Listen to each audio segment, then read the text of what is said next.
నమస్తే బిజినెస్ కార్యక్రమానికి స్వాగతం. ఇవాల్టి కార్యక్రమంలో భాగంగా మనతో పాటు గానుగపాటి ట్రేడింగ్ అకాడమీ నుంచి చైర్పర్సన్ శ్రీరామచంద్రమూర్తి గారు మనతో పాటు ఉన్నారు. చాలా మంది స్టాక్స్ లో ఇన్వెస్ట్ చేయాలంటే భయపడుతూ ఉంటారు.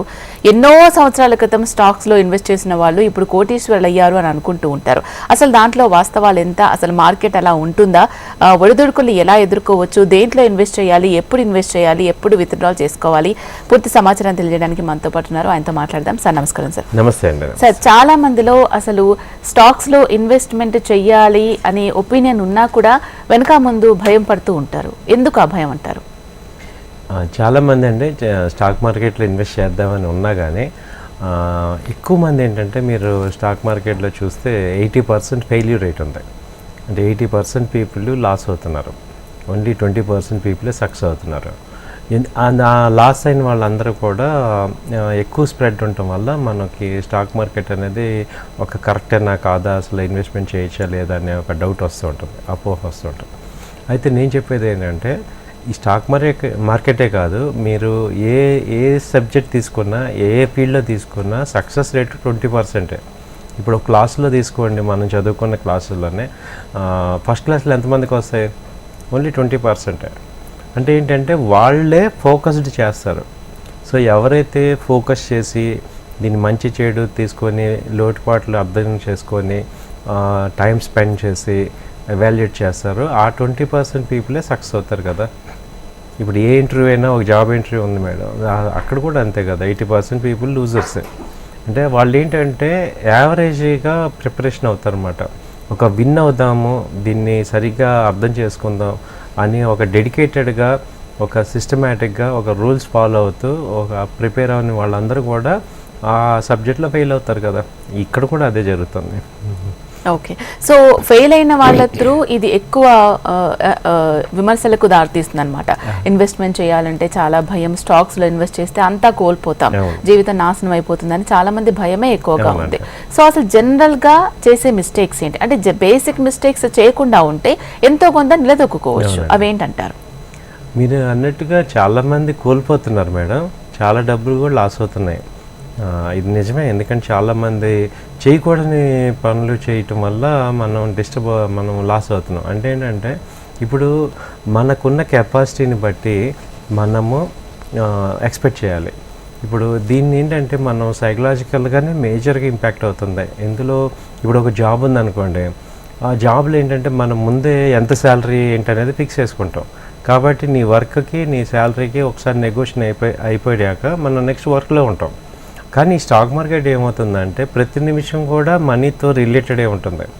కాబట్టి అసలు ఎంత నేను స్టాండర్డ్గా తీసుకోవాలి, అలాగే నేను ఎంత ఎక్స్పెక్ట్ చేయాలి, ఎంత నేను సంపాదిస్తే ఒక సక్సెస్ అంటాం అనేది తెలియకపోవటం వల్ల ఇక్కడ ఏమవుతుందంటే కేవలం ఈ ఒక పాయింట్ వల్ల ఏమవుతుందంటే ఎంతైనా తీసుకోవచ్చు అని ఎక్కువసార్లు మనం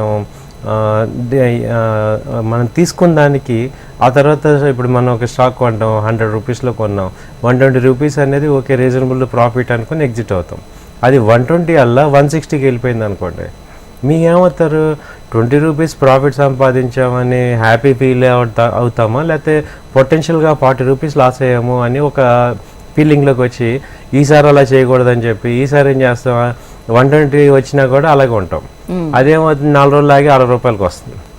సో ఇలా మన ఏమవుతుందంటే ఏది కరెక్ట్, ఏది రాంగ్ అనేది తెలియకపోవటం వల్ల మనం ఏది ఎక్స్పెక్ట్ చేయాలి, ఏది ఎక్స్పెక్ట్ చేయకూడదు అర్థం కాదు. ఇదే మేజర్ ప్రాబ్లం. దీనికి సొల్యూషన్ ఏంటి అంటే మనము ఒక చిన్నప్పటి నుంచి కూడా మన టీచర్ దగ్గరికి వెళ్తున్నట్టు ఇందులో కూడా ఎక్స్పర్ట్స్ దగ్గర మనం ముందు ట్రైనింగ్ తీసుకోవాలి. అప్పుడు అసలు సైకలాజికల్గా ఏది రైటు, ఎంతవరకు మనం ఎక్స్పెక్ట్ చేయాలి, రివర్స్ అయితే ఏంటనేది తెలుస్తుంది. ఇది చాలా ఏం చేస్తుందంటే టెంప్ట్ చేస్తూ ఉంటుంది ఈ మార్కెట్ అంతా కూడా. సో ఆ టెంప్టింగ్ నుంచి బయటికి రావాలంటే మనం ఒక ప్రొఫెషనల్ అవ్వాలి. అది అవ్వనంత వరకు ఎంత డబ్బులు పెట్టుకున్నా లాస్ అవుతున్నాం. ఓకే, అసలు మరి స్టాక్స్ లో ఇన్వెస్ట్ చేయాలి అంటే ఉన్న అనుకూలతలు ఏంటి, ప్రతికూలతలు ఏంటి? ఎగ్జాక్ట్ మేడం, ఉన్న అనుకూలతలు ఏంటంటే స్టాక్ మార్కెట్లో ఇన్వెస్ట్మెంట్ చేయాలి, ఆ ఓడే చాలా ఇంపార్టెంట్. మన ఇన్వెస్ట్మెంట్ అంటే ఏంటంటే మనం ఒక ల్యాండ్ కొంటున్నాము, ఇట్స్ ఇన్వెస్ట్మెంట్, డైలీ చూసుకోం మనం. ఒక ఎప్రిసియేషన్ అంటే ఒక ఫ్రీ అమౌంట్తో మనం కొంటాం. అలా ఇన్వెస్ట్మెంట్ అనే వాళ్ళందరూ కూడా మీరు మెంటల్గా ఫ్రీ అవ్వాలి. ఒక 3-4 ఇయర్స్ లేకపోతే ఒక 5 ఇయర్స్ ఆర్జన్లో మనం ఇన్వెస్ట్ చేస్తాం. సో రోజు రేట్లు చూసుకోవటం, తగ్గింది పెరిగింది అనే ఫీలింగ్ నుంచి బయటకు వచ్చేయాలి. ఎవరైతే ఇన్వెస్ట్ చేద్దాం అనుకుంటున్నారో వాళ్ళందరూ కూడా మంచి ఫ్రంట్ లైన్ కంపెనీస్ డౌన్లో ఉన్నప్పుడు, తక్కువ రేట్లో ఉన్నప్పుడు బై చేసుకొని, సో అసలు ఇది అమౌంట్ నాకు ఫ్రీ అమౌంట్ లాగా తీసుకోగలగాలి. అంటే ఆ మెంటల్గా స్ట్రాంగ్ ఉండాలి. డైలీ రేట్లు చూసుకొని ఇది టెన్షన్ అవ్వకూడదు. అప్పుడు ఆ స్టేజ్లో ఎప్పుడు వస్తామంటే మీరు మెంటల్గా క్లియర్గా ఉంటారు. నేను ఇన్వెస్ట్మెంట్ ఒక 5 ఏళ్ళ తర్వాత దీన్ని చూసుకోవాలి. మీకు ఎగ్జాంపుల్ ఇదే చెప్తున్నాను. ఏంటంటే ఒక ఆయన ఉన్నారు, బ్యాంక్లోంచి రిటైర్ అయ్యారు. ఆయనకు ఒక 30 lakhs వచ్చాయి. ఆయన ఒక 20 lakhs ఆ టైంలో ఇన్వెస్ట్ చేశారు. ఇన్వెస్ట్ చేసి ఒక 7-8 ఏళ్ళు వదిలేశారు. ఇవాళ వాళ్ళ డాటర్ మ్యారేజ్, ఆ 20 lakhs 40 lakhs అయినాయి. ఆ 20 lakhsతో ఇప్పుడు ఆయన మ్యారేజ్ చేస్తున్నారు. సో నా క్లయింటే అది ఇన్వెస్ట్మెంట్ అనమాట. మేము ఎన్నోసార్లు ఈ మార్కెట్ పెరిగింది తగ్గింది ఆయనతో మాట్లాడుతుంటే ఆయన ఒకటే అనేవాళ్ళు, సార్ ఇప్పుడు నేను కొన్న రేట్ కన్నా హై రేటే ఉంది కదా, ఇప్పుడు నాకేం అవసరం లేదు. సో ఇప్పుడు నాకేం అవసరం లేదు కాబట్టి నిన్ను అమ్మాల్సిన అవసరం లేదు, మళ్ళీ మార్కెట్లు పెరుగుతుంటాయి కదా అని. అలా ఒక పాజిటివ్గా ఉండాలి. అంటే ఇప్పుడు ఆయన కేసులో తీసుకుంటే ఏంటంటే ఈ అమౌంట్ డైలీ ఆయన లైవ్లీవుడ్కి సంబంధం లేదు. అంటే వేరే ఆల్టర్నేట్గా ఆయన ఇన్కమ్ వస్తున్నప్పుడు ఇది అసెట్ కింద బిల్డ్ చేసుకోవచ్చు. సో అలా అనుకునే వాళ్ళు ఇన్వెస్ట్మెంట్కి వెళ్ళిపోవాలి.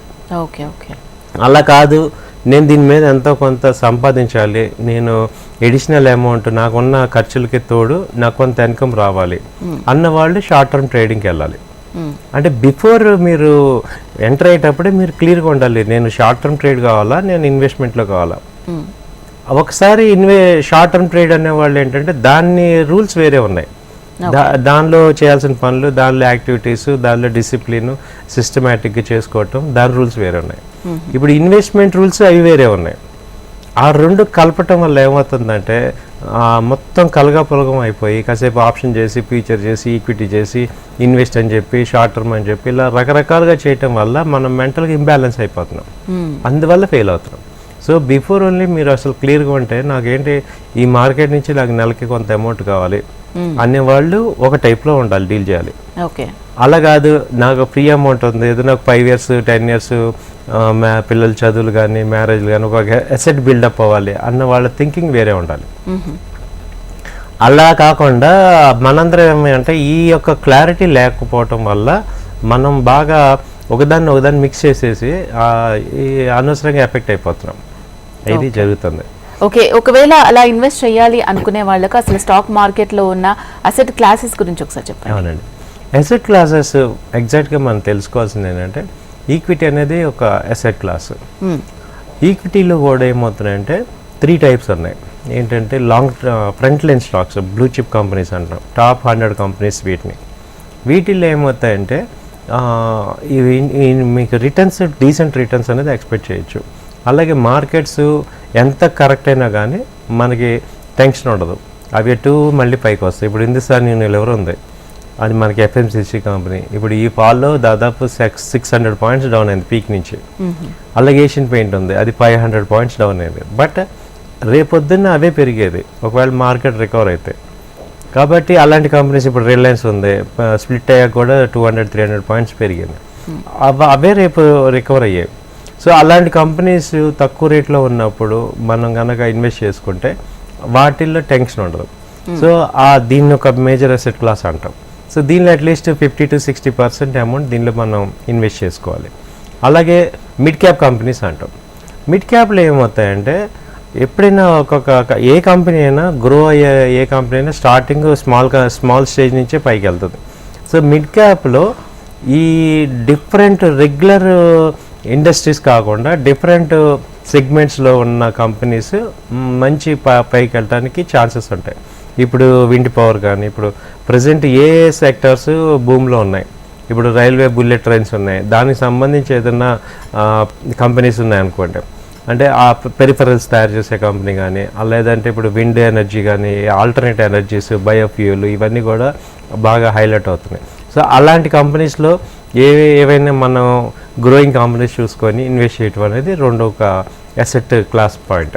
సో మిడ్ క్యాప్ కంపెనీస్లో కూడా అలాంటివి ఏమన్నా ఆల్టర్నేట్ ఐడెంటిఫై. ఇప్పుడు మిడ్ క్యాప్లో టెక్స్టైల్ ఇండస్ట్రీ ఉంది. టెక్స్టైల్లో ఆల్రెడీ బాగా అది హై లో మార్జిన్స్, హై కాంపిటేటివ్ ఇండస్ట్రీ. దానిలో ఇప్పుడు మిడ్ క్యాప్ కంపెనీని ఇన్వెస్ట్ చేస్తాను అంటే అది గ్రో అయ్యే ఛాన్సెస్ తక్కువ ఉంటాయి. అలాంటివి చూస్ చేసుకోకూడదు. ఆల్టర్నేటివ్ అంటే ఇప్పుడు మనకి ఇది ఉంది, ఇది ఈవీ ఎలక్ట్రికల్ వెహికల్ బస్సెస్ ఉన్నాయి. సో అలాంటి బస్సెస్లో ఎలక్ట్రికల్ వెహికల్ కంపెనీస్లో న్యూ కాంపోనెంట్స్ ఏమైనా తయారు చేసే కంపెనీ కానీ వాటిల్లో మనం ఏమైనా ఇన్వెస్ట్ చేసుకోవటం వల్ల మనకు కొంత బెనిఫిట్ వస్తుంటాయి. సో అలాంటి కంపెనీస్ మనం చూస్ చేసుకొని ఇన్వెస్ట్మెంట్ మీద చూసుకోవచ్చు. ఆ తర్వాత ఏంటంటే దానిలో ఒక 30% ఇన్వెస్ట్ చేసుకోవాలి. తర్వాత ఏంటంటే Penney stocks, small and Penney stocks. So ఇవన్నీ వీటిల్లో సెలెక్ట్ చేసుకొని ఇప్పుడు మనం సుజిలాను అలాంటిది 20 రూపీస్ నుంచి ఇవాళ 80 రూపీస్కి వెళ్ళింది. పిఎన్బి 20 రూపీస్ నుంచి 100కి వెళ్ళింది. అలా స్మాల్ కంపెనీస్ అంటే మీకు బిలో 30 ఆ కంపెనీస్ పొటెన్షియల్గా గ్రో అయ్యే ఛాన్సెస్ ఉన్నవి చూసుకొని వాటిలో ఒక 20% ఇన్వెస్ట్ చేసుకోవడం ద్వారా మనం అసెట్ క్లాస్ని బిల్డ్ చేసుకోవచ్చు. దీంతోపాటు మ్యూచువల్ ఫండ్ అనేది ఇంకొక అసెట్ క్లాస్. అసలు నేను స్టాక్ మార్కెట్లో ఇంకా నా వల్ల కాదు, నాకు అంత టైం లేదు, నేను ఈ ఎమోషన్స్ని తట్టుకోలేను అనే వాళ్ళందరూ కూడా మ్యూచువల్ ఫండ్స్కి వెళ్ళిపోవచ్చు. దానిలో ఏంటంటే మంచి ఎక్స్పర్ట్స్ డీల్ చేస్తారు మన ఫండ్స్ని, కాబట్టి హై లెవెల్ అమౌంట్స్ వస్తాయి. కాబట్టి అవి లాంగ్ టర్మ్ పాయింట్ ఆఫ్ వ్యూలో మంచి సక్సెస్. షార్ట్ టర్మ్ ఇన్వెస్ట్మెంట్స్ మీరు ప్లాన్ చేసుకోవాలి, టెన్షన్స్ లేకపోతే అన్ని ఇయర్స్ మేము ఆగలేము, త్వరగా రిటర్న్స్ రావాలి అని ఎక్స్పెక్ట్ చేసేవాళ్ళు అని చెప్పారు. సో అసలు లాంగ్ టర్మ్ ఇన్వెస్ట్మెంట్ అంటే ఏంటి, షార్ట్ టర్మ్ ఇన్వెస్ట్మెంట్ అంటే ఏంటి, ఏది ఎవరు చేయాలి? ఎగ్జాక్ట్లీ. ఇప్పుడు లాంగ్ టర్మ్ ఇన్వెస్ట్మెంట్ అంటే ఏంటంటే అందరం కూడా రెండు చేసుకోవాలండి. నేను ఇప్పుడు చెప్పేది ఏంటంటే ఇప్పుడు కంపెనీ ఉంది, 100 రూపీస్లో కొన్నాం, అది 130 దగ్గర ఒక 1 మంత్ ఉండొచ్చు. మనం ఆ 30 రూపీస్ ప్రాఫిట్ బుక్ చేసుకోలేదు అనే ఫీలింగ్లో మనకి వెళ్తుందని చెప్పేసి వెళ్తే ఇప్పుడు ఇలాంటి ఫాల్ మార్కెట్లో అది 90 రూపీస్ రావచ్చు ఒక్కొక్కసారి. అప్పుడు ఏమనిపిస్తుందంటే అరే 130లో బుక్ చేసుకోలేకపోయాను అనిపిస్తుంటాం. అలాగే ఒక కంపెనీ 130లో బుక్ చేయగానే అది 180కి వెళ్ళిపోవచ్చు. సో ఈ రెండు పాసిబిలిటీస్ని బ్యాలెన్స్ ఎలా చేయాలి అంటే మనము కొంత అమౌంట్ మనం ఒక కంపెనీని ఐడెంటిఫై చేసి కొంత అమౌంట్ లాంగ్ టర్మ్ ఇన్వెస్ట్మెంట్ కింద తీసుకోవాలి, కొంత అమౌంట్ షార్ట్ టర్మ్ తీసుకోవాలి. ఒక 60% లాంగ్ టర్మ్ తీసుకున్నాం అనుకోండి, ఒక 30% 40% షార్ట్ టర్మ్ చేస్తుంటే మనం అప్పుడు ఏమవుతామంటే ముందే ఫిక్స్ చేసుకోవాలి, ఇది ఈ కంపెనీ నేను ఒక 5-6 ఏళ్ళు ఉంటాను ఈ కంపెనీలో. సో అనేది ఆ కంపెనీని ఇంకా దాన్ని చూడకూడదు. 5-6 ఏళ్ళు ఉంటాను అన్నప్పుడు ఆ కంపెనీకి అసలు అంత పొటెన్షియల్ ఉందా లేదా అనేది చెక్ చేసుకోవాలి. మీకు 3 years back example ICICI bank 300 rupees అంటే స్ప్లిట్ అయ్యి బోనస్ ఇచ్చాడు. ఇవాళ అదే 1200 అయింది.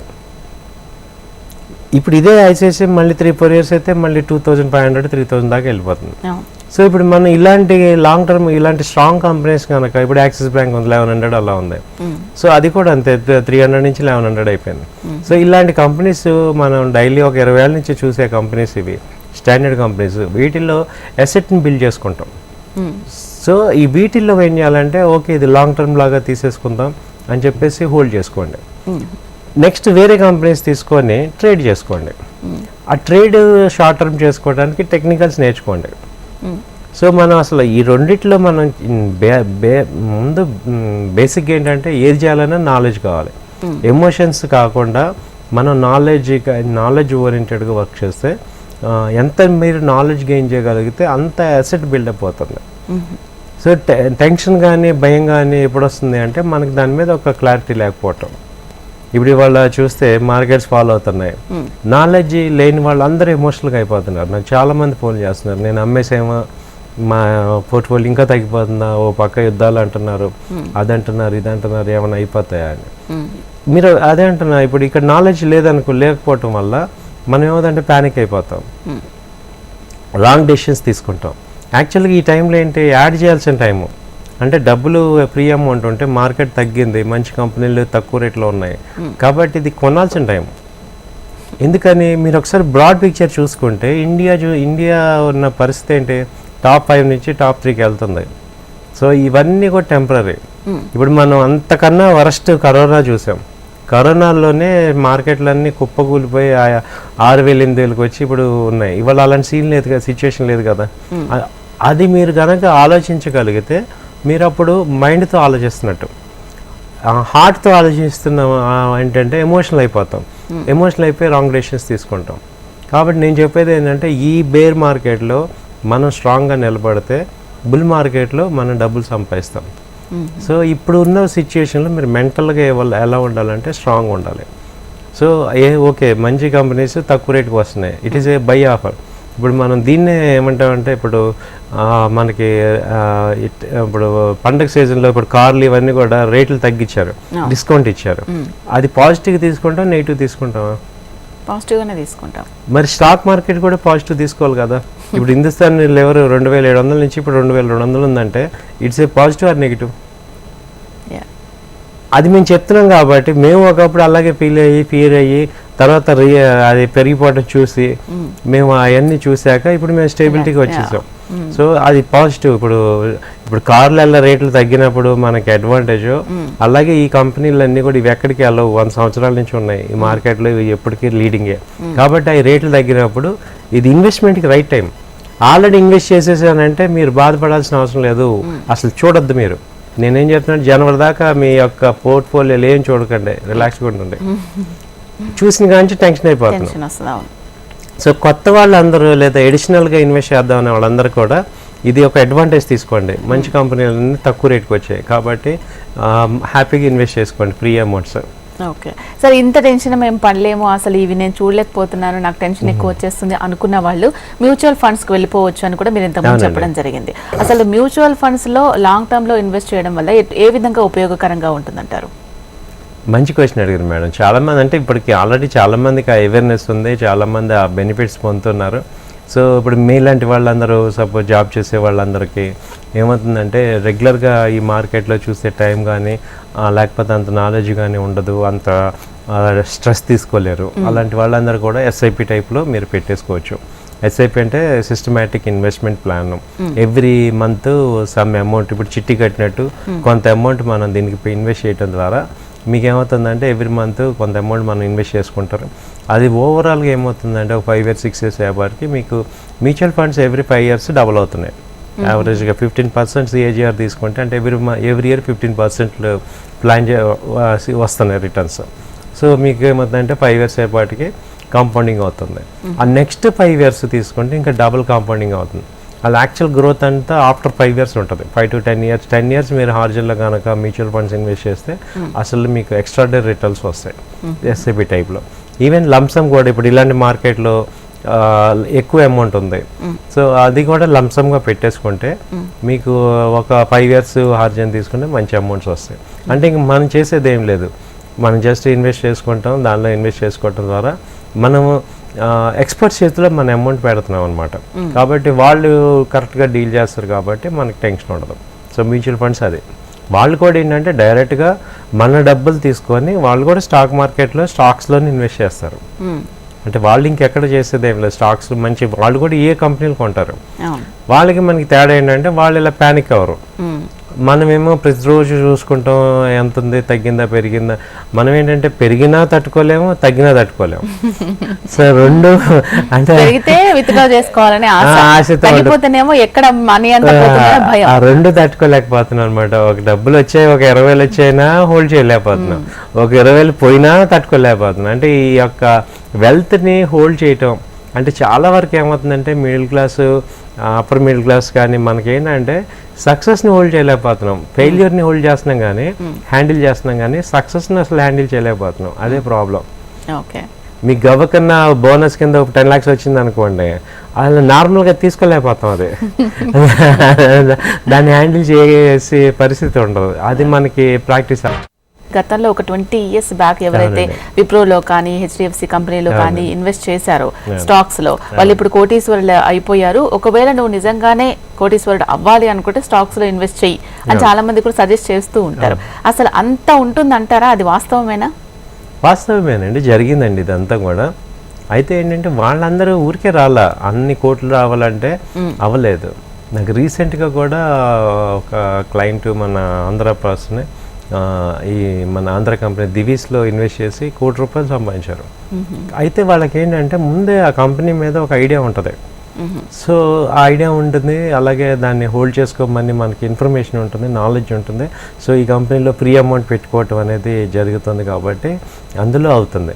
మనందరం ఏంటంటే ఈ మధ్య కాలంలోనే మనం ఈ మార్కెట్ గురించి అర్థం చేసుకుందామని ట్రై చేస్తున్నాం. ఈ అర్థం చేసుకునే టైంలోనే ఎక్కువ మంది ఫెయిల్యూర్స్ చూస్తున్నాం. కాబట్టి మనం ఏంటంటే మన యొక్క పేరెంట్స్ వాళ్ళందరూ ఒక రకమైన భయంలో ఉన్నారు ఆ రోజుల్లో. అంటే వాళ్ళు కూడా చేశారు కానీ ల్యాండ్ మీద పెట్టారు వాళ్ళు. ఇప్పుడు మన స్టాక్ తీసేసి మనం చూసుకుంటే మన పేరెంట్స్ అందరూ ల్యాండ్ మీద పెట్టిన అన్నీ కూడా ఇప్పుడు కోట్లు అయిపోయినాయి కదా. సో అది జరిగినప్పుడు ఇది కూడా జరిగింది.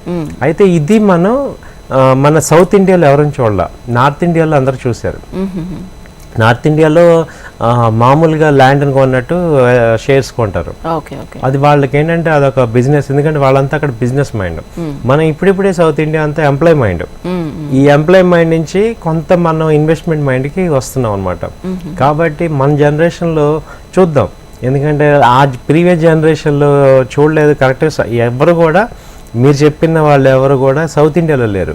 విప్రోలో సంపాదించిన వాళ్ళందరూ కూడా నార్త్ ఇండియా, అంటే ఆ అజిమ్ ప్రేమ్జీ ఆ విలేజ్లో కానీ ఆ ఏరియాలో ఉన్న వాళ్ళు సంపాదించారు. ఎందుకంటే ఆయన వాళ్ళకి అష్యూరెన్స్ ఇవ్వగలిగాడు, ఆయన గ్రోత్ని చూశారు వాళ్ళు. అలాగే ఇన్ఫోసిస్లో అందరూ కూడా చూశారు. సో మన జనరేషన్లో ఏమైందంటే మనం జాబ్స్ చేసుకుంటూ మనం ల్యాండ్ మీద చూసాం, కోట్లు సంపాదించడం ల్యాండ్ మీద చూసాం, గోల్డ్ మీద చూసాం. ఇప్పుడు స్టాక్స్ మీద చూడాలి, కంపెనీస్ మీద. సో ఇప్పుడు మనం ఏంటంటే ఇప్పుడిప్పుడే మనం అవేర్నెస్ అయ్యి స్టార్ట్ అవుతున్న టైంలో విపరీతమైన నెగిటివ్స్ చూస్తున్నాం. అంటే ఆయన పోగొట్టుకున్నాడు, ఈయన పోగొట్టుకున్నాడు. ఇవన్నీ తట్టుకొని నిలబడాలంటే ఇవాళ మనం ఒక కంపెనీస్ ఇంత గ్రో అవుతున్నాయి. ఇప్పుడు లాస్ట్ 10 years 15 years, ఇప్పుడు కరోనా నుంచి 5 years వరకు మనం ఇంత ఫాస్ట్ గ్రోత్ అనేది ఒక కళ్ళ ముందు చూసాం. కాబట్టి ఇప్పుడు ఇది బిలీబుల్ అవుతుంది. ఎప్పుడైనా కానీ మనం చూస్తేనే కదా నమ్మేది. సో చాలా మంది చూస్తే ఓకే ట్రేడింగ్ చేయకూడదు, ఇప్పుడు సెబీ వాళ్ళు వీళ్ళందరూ ఏం చేస్తున్నారు, ట్రేడింగ్ని తగ్గిస్తున్నారు. సో ఇన్వెస్ట్మెంట్కి ఎంకరేజ్ చేస్తున్నారు. సో ఇప్పుడిప్పుడే మనం చూస్తున్నాం. ఇప్పుడు మనం ఏంటంటే చాలా మంది సౌత్ ఇండియాలో ఇప్పుడు మ్యూచువల్ ఫండ్స్లో బెనిఫిట్స్ చూస్తున్నారు. సో మ్యూచువల్ ఫండ్స్లో ఉన్న గ్రోత్ని. సో ఇప్పుడు స్టాక్స్ కూడా అలాగే వస్తాయి. ఇప్పుడు మేమందరం 1-4 సార్లు చెప్తున్నాం, అలా కొంత టైం పడుతుంది, డెఫినెట్గా చూద్దాం. అదే సార్. మరి వాల్యూ ఇన్వెస్టింగ్ అంటే ఏంటి సార్? ఇది వాల్యూ ఇన్వెస్టింగ్లో పీక్ అనమాట. వాల్యూ ఇన్వెస్టింగ్ అంటే ఫర్ ఎవర్ ఇన్వెస్ట్మెంట్. ఇప్పుడు నేను కొన్ని కంపెనీస్ సెలెక్ట్ చేసుకొని ఇప్పుడు వాటిల్లో ఎప్పటికీ ఉంటాం. ఇప్పుడు మనం ఒక ల్యాండ్ కొనుక్కున్నాం అనుకోండి, మనం ఎప్పుడు ఉంచుకుంటాం, ఎప్పుడైనా ప్రాణావసరం వచ్చినప్పుడు అమ్ముతాం. అలాగే దీనిలో కూడా ఏంటంటే ఒక 10-15 కంపెనీలు సెలెక్ట్ చేసుకొని నా దగ్గర మనీ ఉన్నప్పుడల్లా ఆ కంపెనీలు యాడ్ చేసుకున్నాం అనుకోండి, వాటిని వాల్యూ ఇన్వెస్టింగ్ అంటాం. అంటే ఇప్పుడు సపోజ్ మన ఇండియాలో టాప్ కంపెనీస్ తీసుకున్నాం అనుకోండి, రిలయన్స్ కానీ, హెచ్డిఎఫ్సి బ్యాంక్ కానీ, ఐసిఐసిఐ బ్యాంక్ కానీ, ఇలా ఒక డిఫరెంట్ ఇండస్ట్రీస్ నుంచి కొన్ని కంపెనీలు తీసుకొని వాటిల్లో మనం ఇక రెగ్యులర్గా అసెట్ని కొంటున్నట్టు బిల్డ్ చేసుకోవటం. అవేంటంటే మనం అమ్మాలి అనే పాయింట్ లేదు. అందులో డివిడెండ్స్ వస్తుంటాయి, బోనస్ వస్తుంటాయి. అవన్నీ ఎంజాయ్ చేసి ఒక పెద్ద అసెట్ తయారు చేసి మన నెక్స్ట్ జనరేషన్కి పాస్ చేయటమే. అది వాల్యూ ఇన్వెస్టింగ్. అది మీకు ముందే క్లారిటీగా ఉండే. ఎందుకు ఉండాలంటే మనము బిజినెస్ కానీ, ల్యాండ్ కానీ, అలాగే షేర్స్ కానీ, ఈ మూడు కూడా ఎప్పుడు కూడా అప్రిషియేట్ అవుతాయి అనేది మనం ఒక అంచనా అర్థం చేసుకోగలిగితే ఈ వాల్యూ ఇన్వెస్టింగ్లోకి వస్తాం. ఓకే, ఇదేంటంటే పీక్ అనమాట ఇన్వెస్ట్మెంట్లో. ఇక లాంగ్ టర్ము, షార్ట్ టర్ము, ఈ క్యాపిటల్ గెయిన్స్ ఇవన్నీ పక్కన పెట్టేసేసి ఇగో ఈ కంపెనీలో నేను ఫర్ ఎవర్ ఉండాలి. ఇక నాకు అవసరమైనప్పుడు ఆ షేర్లు అమ్ముతాం తప్ప మామూలుగా అది రేట్ పెరిగింది, రేట్ తగ్గింది, ఎమోషన్స్ ఇవన్నీ తీసేసి. ఇప్పుడు గోల్డ్ ఎలా కొంటున్నాం, మనం గోల్డ్ కొంటాం ఇంట్లో. అలాగే నేను హెచ్డిఎఫ్సి బ్యాంక్ కొనుక్కుంటాను. ఇక అసలు ఎంత రేట్ ఉంది, ఏ రేట్ ఉంది నాకు అనవసరం, అందులో బెనిఫిట్స్ వస్తుంటాయి, డివిడెండ్స్. అలా కొనటం స్టార్ట్ చేస్తే ఓవర్ ఏ పీరియడ్ ఏమైందంటే ఒక అసెట్ విపరీతంగా బిల్డ్ అయిపోద్ది. అది తెలిసిన వాళ్ళు ఏంటంటే వాల్యూ ఇన్వెస్టింగ్లోకి రావాలి. Okay sir. నెక్స్ట్ జనరేషన్కి స్టాక్స్ మీద అవగాహన వచ్చేలాగా మీరు గానుగపాటి ట్రేడింగ్ అకాడమీ నుంచి ఎంతోమంది స్టూడెంట్స్కి అవగాహన తీసుకొస్తూ ఉన్నారు. మరి ఎక్స్పీరియన్స్ లేని వాళ్లకు మీరు ఎలా వాళ్ళకు చెప్తూ ఉన్నారు? ఎటువంటి ట్రైనింగ్ ఉంటుంది వాళ్ళకి? డెఫినెట్గా అండి. ఇప్పుడు ఎక్స్పీరియన్స్ లేని వాళ్ళకి ఏంటంటే మాకు చాలా అడ్వాంటేజ్. ఎందుకంటే ఇప్పుడు ఆల్రెడీ ఎక్స్పీరియన్స్ పర్సన్స్ ఉన్నారనుకోండి, ఇప్పుడు ఒక బోర్డు మీద ఏదైనా ఇంకోటి రాయాలి అంటే ముందు అదంతా క్లీన్గా చెరిపేయాలి, చెరిపేసి మళ్ళీ కొత్తగా రాయాలి. అలా నాకు అసలు బోర్డు క్లీన్గా ఉన్నట్టు అనమాట. ఎక్స్పీరియన్స్ లేని వాళ్ళకి ఏంటంటే మొత్తం క్లీన్గా ఉన్నారు వాళ్ళు. మనం ఏది చెప్తే అది కరెక్ట్గా వాళ్ళు నేర్చుకుంటారు, ఫాలో అవుతారు. లాస్ ఇప్పుడు ఎక్స్పెరిమెంట్స్ ఉండవు కాబట్టి మనం చెప్పేది చక్కగా వింటారు, వాళ్ళు దాన్ని అర్థం చేసుకుంటారు, 1-2 సార్లు ప్రాక్టీస్ చేసి వాళ్ళు ఈజీగా సక్సెస్ అవ్వచ్చు. అంటే నా దృష్టిలో ఏంటంటే ఎక్స్పీరియన్స్ ఉన్న వాళ్ళమే ఉంటే అక్కడ ఇక్కడ ఇప్పుడు ఏదైనా కొత్త టాపిక్ చెప్తే ఆయన చెప్పారు ఈయన చెప్పారు ఎంత కన్ఫ్యూజన్ అయ్యి ముందు అదంతా క్లీన్ చేయాలి. నేను క్లీన్ చేసి మళ్ళీ మళ్ళీ ఇదిగో ఇలా కావాలి ఇలా అలా లేకుండా డైరెక్ట్గా ఎక్స్పీరియన్స్ లేని వాళ్ళకి చాలా అడ్వాంటేజ్ అనమాట. డైరెక్ట్గా ఏదైతే చెప్తామో ఇంటర్నేషనల్ మెటీరియల్ మాది, అది చెప్పడం వల్ల మీకు ఈజీగా చాలా ఫాస్ట్గా అర్థం చేసుకుంటారు. మేము అది చూస్తున్నాం అనమాట. అంటే ఎక్స్పీరియన్స్ ఉన్న వాళ్ళు తక్కువ నేను అంటలేదు, కానీ లేని వాళ్ళకి ఏమవుతుందంటే ఇంకేం తెలియదు కాబట్టి డైరెక్ట్గా ఇదే విషయం ఇదిగో ఇది ఇలా చేయాలి ఇదిగోండి చూడండి. మీకు మా దగ్గర ఎక్కడ అడ్వాంటేజ్ ఏంటంటే డైరెక్ట్గా ప్రాక్టికల్స్ చూపిస్తాం. నేను ఒకటి చెప్పంగానే అక్కడ కనపడుతూ ఉంటుంది కాబట్టి ఇక నమ్మకపోవడానికి ఏముండదు. ఇప్పుడు నీకు ఏదైనా ఒక థియరీ చెప్పి అది ఎక్కడ కనపట్లేదంటే మనం ఇమాజినేషన్లోకి వెళ్తాం. కానీ మేము ఒక కాన్సెప్ట్ చెప్పి ఇప్పుడు సపోర్ట్స్ రెసిస్టెన్స్ అనే కాన్సెప్ట్ ఉంది, అది చెప్పంగానే అక్కడ మీకు నెక్స్ట్ డే మీకు ఆ ప్రాక్టీస్ చేపిస్తాం. సపోర్ట్ తీసుకోవాలి చూడండి అని. ఇంకా దానిలో ఏమవుతుందంటే ఎక్స్పీరియన్స్ వాళ్ళకేమో రకరకాల డౌట్లు వచ్చి అవన్నీ కన్సల్టేట్ చేసి వాటన్నిటి ఆన్సర్ చెప్తే కానీ వాళ్ళకి మేము చెప్పేది ఓకే అనుకుంటారు, ఇది కరెక్ట్ వెళ్ళండి ఓకే మీది కరెక్ట్ అని చెప్పి అక్కడికి వస్తారు. ఎక్స్పీరియన్స్ లేని వాళ్ళు ఏం చేస్తారంటే డైరెక్ట్గా అవునండి ఇదన్నా ఓకే ఇలా చేసుకోవచ్చు అని డైరెక్ట్గా వెళ్ళిపోతారు అనమాట. సో వీళ్ళు ఎక్కువ సక్సెస్ ఛాన్సెస్ ఉన్నాయి. అదే అలా తర్వాత మేము చెప్పే పాయింట్ ఏమవుతుందంటే బేసిక్స్ నుంచి అడ్వాన్స్ లెవెల్ వరకు చెప్తాను అనమాట. ఈక్విటీ, ఫ్యూచర్స్, ఆప్షన్స్, ఇంట్రాడే, అలాగే డెలివరీ ఎలా చేసుకోవాలి. తర్వాత టెక్నికల్ అనాలిసిస్లో 8 ఇండికేటర్స్ ఉంటాయి, అవన్నీ అడ్వాన్స్ లెవెల్ అనమాట. ఇంకా బేసిక్ లెవెల్ చాలామంది ప్రైస్ యాక్షన్ అని చెప్పి ఒక స్టార్టింగ్ స్టేజ్ వరకే చెప్తారు. సో మేము ఇంకా అది దాటేసి అడ్వాన్స్ లెవెల్ చెప్తున్నాం. మీకు ఇండికేటర్స్, అసలు మార్కెట్ ట్రెండ్ని అలా అర్థం చేసుకోవాలి, ట్రెండ్ ఎలా ఉంది, బుల్లిషా బేరిషా, దాన్ని డిఫరెంట్ టైం ఫ్రేమ్స్లో ఎలా చూసుకోవాలి, హయ్యర్ టైం ఫ్రేమ్స్ ఎలా చూడాలి. సో దాంతో ఏమవుతుందంటే మీరు ఒక చార్ట్ చూడంగానే అదే మనకి చెప్పేయాలి, ఇది నేను అప్ ట్రెండ్లో ఉన్నానా, డౌన్ ట్రెండ్లో ఉన్నానా, సో ఎక్కడ ఎంట్రీ పాయింట్స్ ఎలా చేసుకోవచ్చు, ఎగ్జిట్ పాయింట్ ఎలా ఉంది, ఇవన్నీ మనకి తెలుస్తూ ఉంటాయి. Right sir. స్టాక్స్ అంటే భయపడే వాళ్ళకి అండ్ ట్రేడింగ్ గురించి సరైన అవగాహన లేని వాళ్ళకి ఏ విధంగా ఇన్వెస్ట్ చేసుకుంటే ఫ్యూచర్ బాగుంటుంది, సక్సెస్ సాధించవచ్చు, చూడొచ్చు అనే దానికి సంబంధించి ఎన్నో విషయాలు షేర్ చేసుకున్నారు. Thank you so much. Thank you అండి. నమస్తే. సో ఇది వాటి బిజ్ బస్. చూస్తూనే ఉండండి హెచ్ఎం టీవీ. నమస్తే.